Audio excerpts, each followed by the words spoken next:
Selemani Mwalimu tulikuwa tunamhitaji na of course tulishazungumza naye tukakubaliana nao, na Wydad wenyewe tulizungumza nao tukakubaliana nao. Mabadiliko ambayo yalitokea kwa upande wa Wydad ndio ambayo yakapelekea jambo kutokea sintofahamu, lakini kwa kuwa tulikuwa tunafahamu ya kwamba tuko kwenye mstari sahihi, tulifahamu ya kwamba tungempata tu Selemani, otherwise wangechaga wenyewe Wydad wangesema wanabaki naye, lakini haikuwa rahisi kwa sababu iko klabu iliyokuwa ikipenya chini kwa chini huko kuwashawishi Wydad wampate Selemani Mwalimu. Yes. Wao ndio walikuwa wakishupalia wakiendelea kuchonjea na wenyewe wakipeleka ofa huku na huku, lakini msimamo wa Selemani Mwalimu ilikuwa either baki Wydad ama kama ni kwa mkopo basi option yake ikawa ni Simba.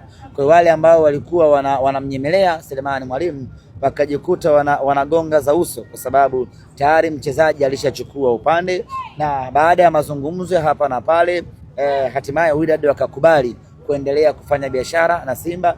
Amechelewa tu kupata ndege, lakini tayari hivi sasa yuko angani. Kesho anajiunga na wenzie, tukiendelea na maandalizi ya mechi zinazofuata. A few moments later.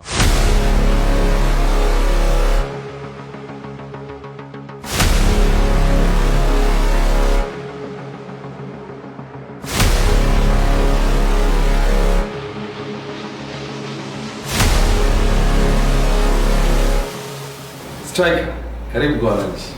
Tumekusubiri kwa muda mrefu.